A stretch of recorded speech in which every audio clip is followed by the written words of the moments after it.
Welcome to another edition of the E-Spot with Camille. The E-Spot is your location for the latest in entertainment, beauty, and design from the people who make it. Thanks for joining. She never be pretending, nothing that's real. She gon' tell you what she bought it, cause she know you can't afford it. Know you can get it, looking exquisite, no competition. Stay on the pivot, who be watching, they be plotting. She's so motherfucking independent. Hi, this is Sheila E, and you're listening to the E-Spot. Thank you both for being here today. Sheila E, you have starred in one of my favorite movies of all time, Krush Groove. It was an amazing film, and the fact is that you just came out with your own book about your life. I'm curious, what phase of your life would you like to see made into a movie, and who would you like to see play the cast? That's a challenging question. I don't know. I mean, we've been talking about having someone absolutely do the film. So we're trying to figure that out, and to have someone to play me is a little bit challenging, because someone that looks like me to be able to play percussion like me. So we have talked to a few women. I can't say who they are, But it's coming, that's all I care about. Well, we hope so. Right. We hope so, yeah. So with that film, it really gave an insight of what the film business is like. I mean, also what the movie business is like. How much has that changed, and do you think it's, because you're one of the top women, you are the top woman in percussion, and so many other women are following in your path, what advice would you give as opposed to like now, as far as the music business goes, getting into it? Get out. No. It is so different now. Absolutely. Really, one of the biggest things is, it's the music industry, it's the music business, and it should be business of music, saying that first, because if you don't understand the business, the longevity won't happen, no matter how talented you are. So if you want to stay in this, you really have to read the fine line and look at the contracts and the people that you have in your corner, to make sure that you're asking questions and you understand, what these contracts say, because so many people sign them just because someone comes up to you and says, hey, I'm going to give you a car, sign the contract, we got you, don't worry about it. I've learned my lesson many times. So really just learning the business of music and this industry will help you survive. Yeah. Clearly you brought her here for a reason. So what are you hoping the students will gain from Sheila E's knowledge and all that she's poured into you as well by performing with you? Well, I'm hoping the students gain, lessons and experience from what she's saying, because she's lived through, the music industry through so many different lenses, between acting and performing and dancing and fashion. And she has so many different talents and that she's been a part of throughout the industry. So I'm hoping when she speaks, they hear, they absorb whatever she's saying, and they can apply it to their life. Well, thanks again for being on the E-Spot with Camille. I really appreciate it, and you've made this 12-year-old. I feel like I have to say, you're going to be performing here in June 29th. We're super excited.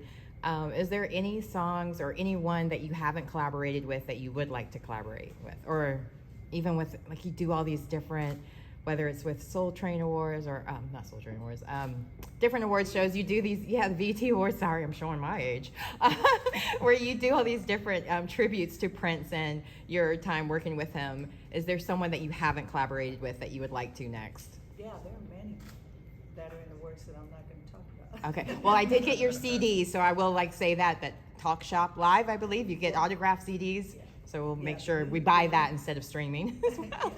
Yeah, the new album, Sheila E and the E-Train, is called Hella Funky, and we have Trombone Shorty on it. But it's a good record, and again, hoping that people will support us by going on to the website, SheilaE.com, and purchasing the CDs, so those musicians can get paid. Only fair. It can be healing.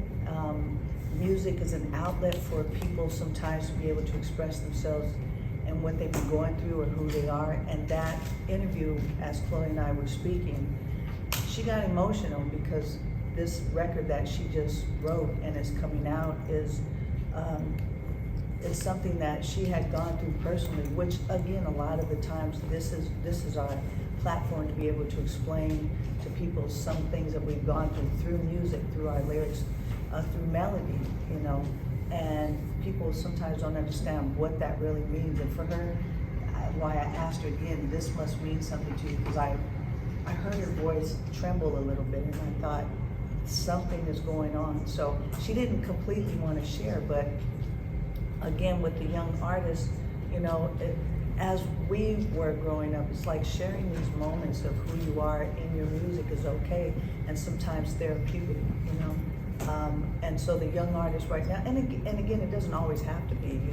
It can be fun stories or, you know, whatever. But there are a lot of young artists that are doing great things right now. And as far as I'm concerned, like being in the business for so long, I'm celebrating 50 years this year.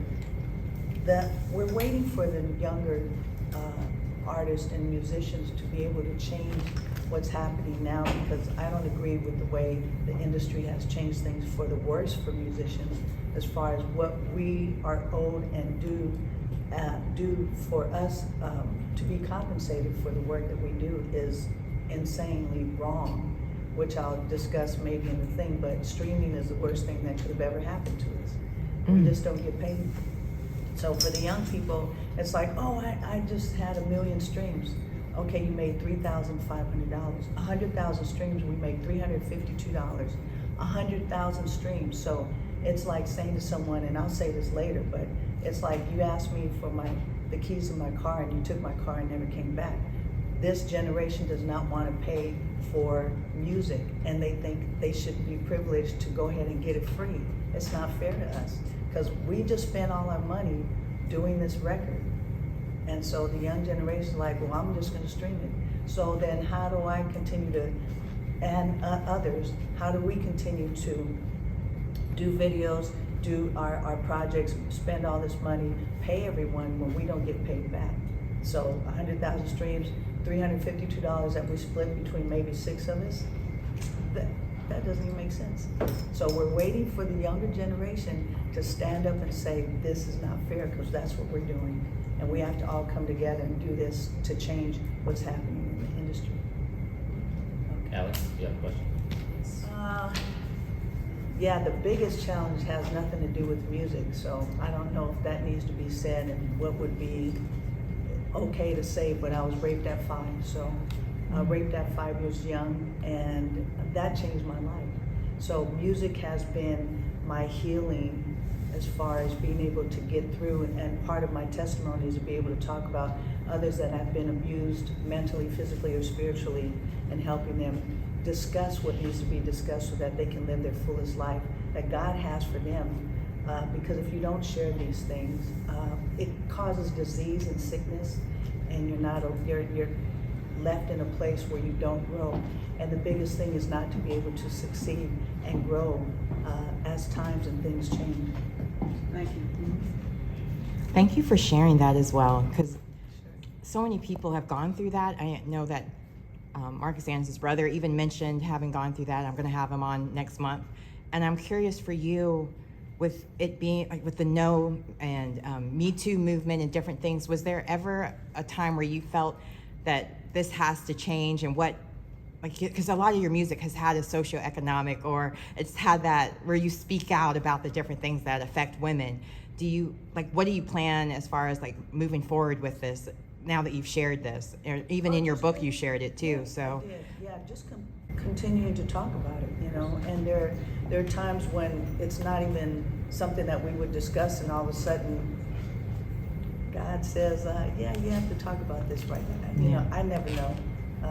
And the great thing about it is that sharing the story, how many lives have been changed because of it. And that's the purpose, to help everybody, to help each other, you know, going through things. And if you share something like this, someone will say, oh my God, I thought it was just me. No, it's not. It's more people than you realize. Yeah, 1 out of 3 women. Yeah. And with children, I think it was like 1 out of 9. Yes.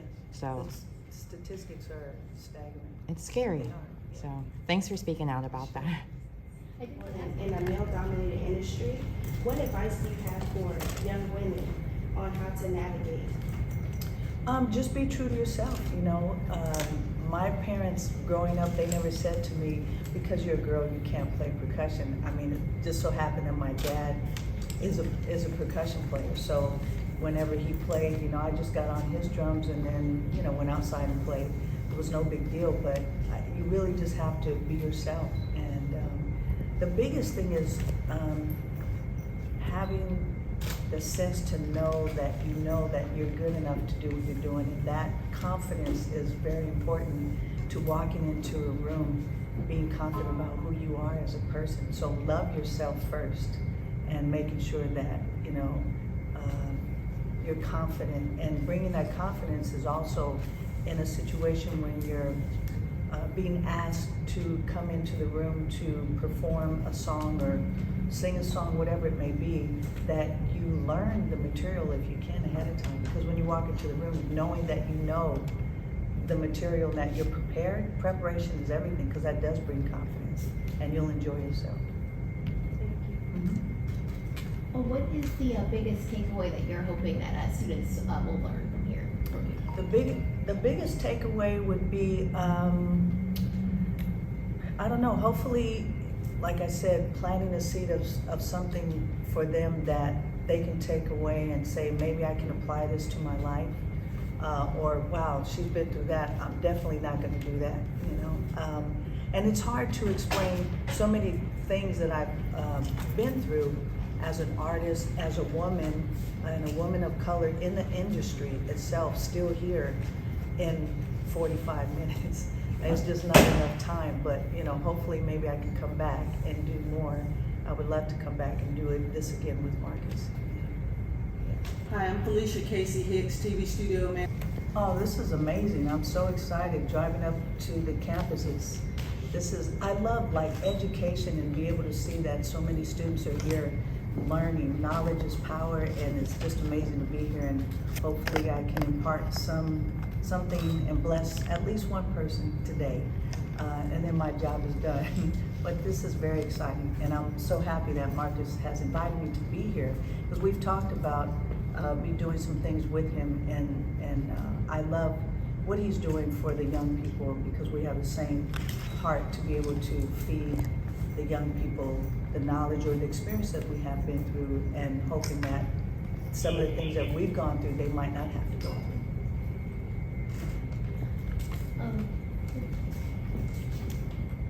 And is this for you or him? For you? Yeah. Some stories with the students, it's like, let's go, I'm ready. We have time for one last question. So I was introduced to you when I first watched Krush Groove, and I saw you perform Hologram. So what I wanted to ask you was, how have you changed as music has changed so much? Oh yeah, I'm not even that same person. Yeah, that was a long time ago. No, it's interesting. I mean, that movie, we didn't know what it was going to be, what it was going to be. I mean, and there's so many great artists that have come from that movie that are superstars. So it's like crazy, whether it be rappers, musicians, producers, actors, actresses. I mean, it's just amazing the people that have come from that movie.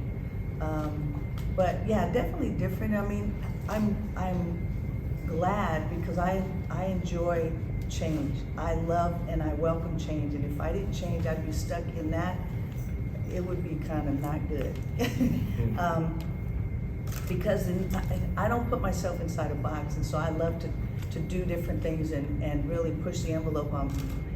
There are no rules to say that I can't do something, and especially if someone says I can't, I'm gonna prove them wrong. So that's just who I am as a woman, but definitely allowing change to happen, and like technology and using, when the drum machine came out, everyone was like, you're gonna be out of work. No, I'm not. I'm gonna incorporate that with live drumming on top of it. I love technology. I love learning every day. I'm a student, and I will continue to be a student for life, so that I continue to learn, because I'll never know everything. But I love learning, and that's the part of not being the same. I don't want to be that person. I can't.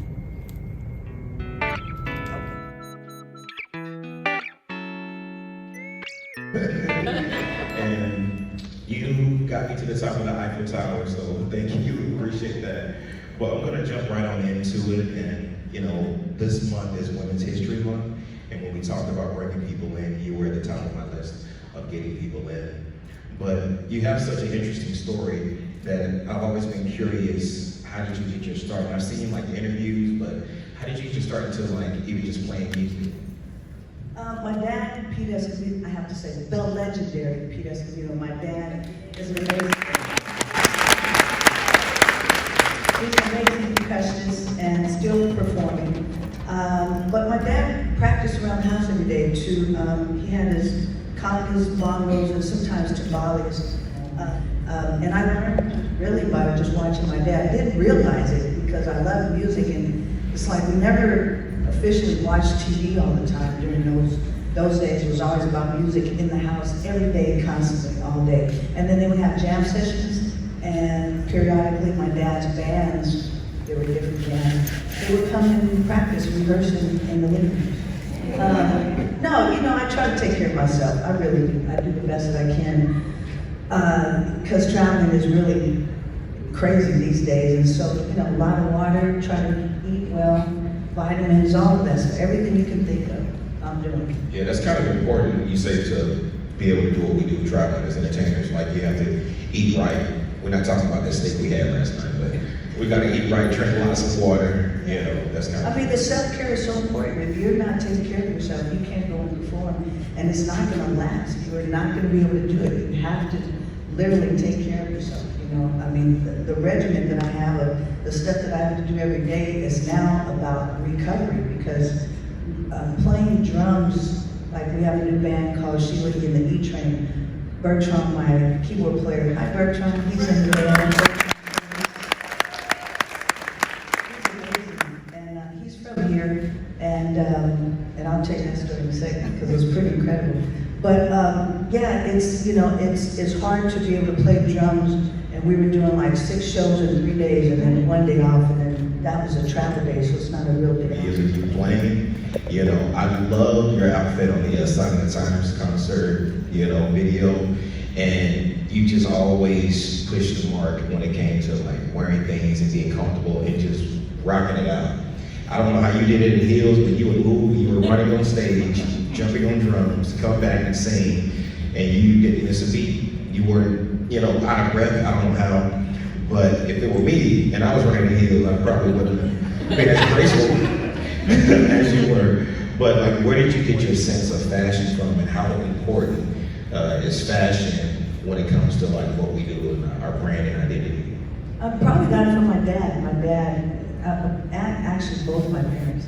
Growing up and raised in Oakland, California, it was a vibe of, suede pants, bell bottoms, platforms. My parents, they wore all that, and they're just, I love the way that they dress. And my dad, he's just incredible. He's always like 100% dressed, suit and tie.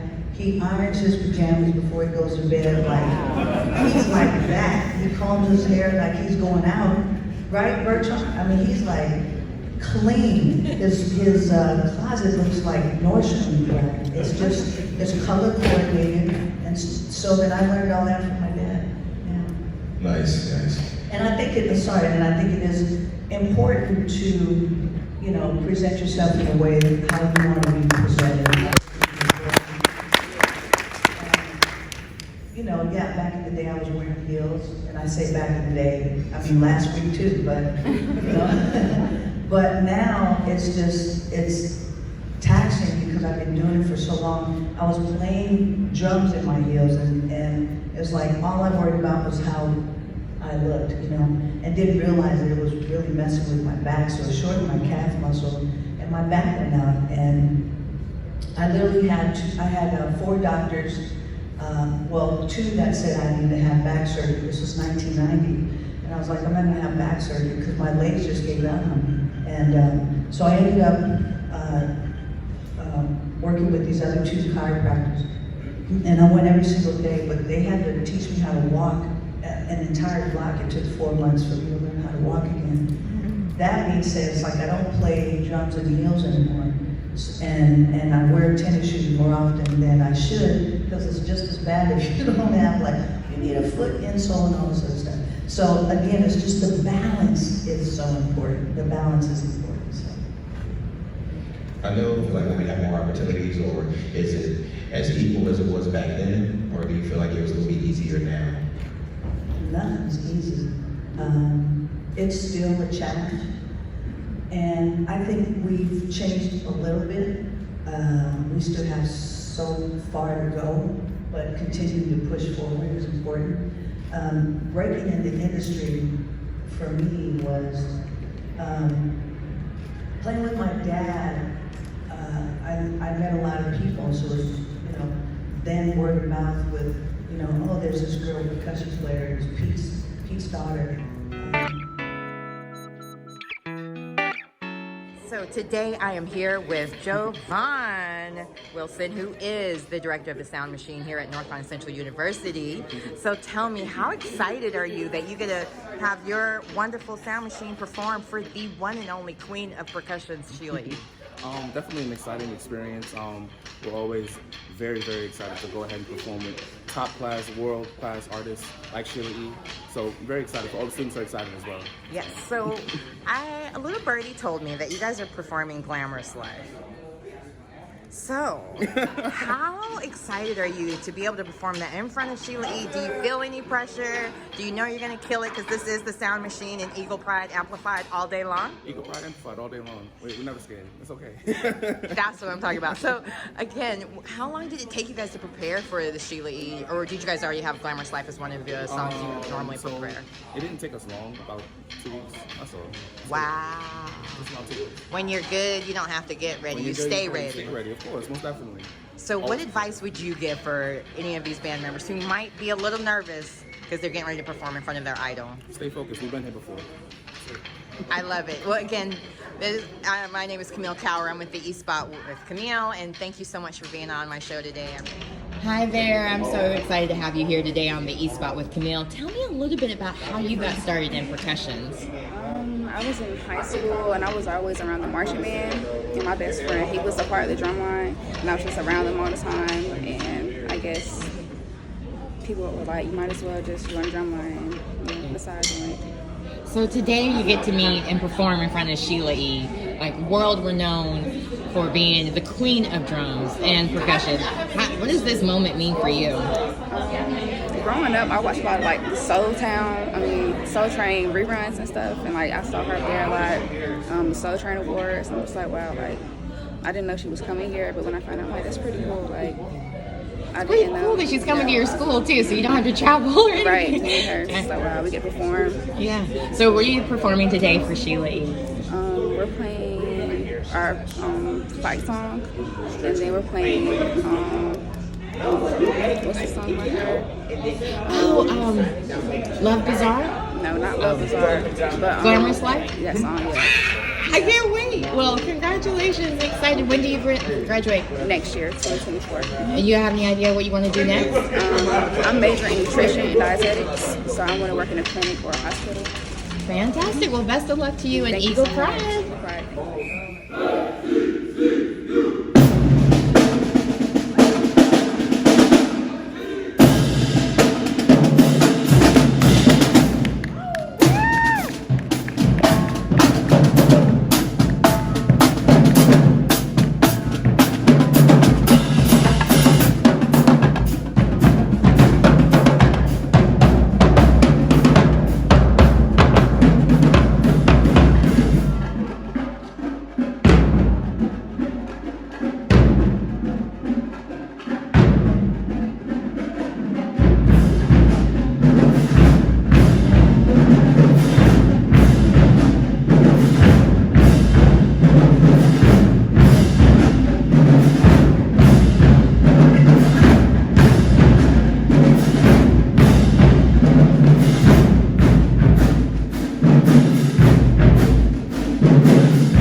Where's birthday girl with the sticks? There she is. There she is. There she goes. Look, there you go.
Now she be whipping, ain't no more on granny couch. Fashion over, got that air looking different. Make me wanna put her all in my mentions. Feeling like she was sent from above. Got me asking the Lord for forgiveness.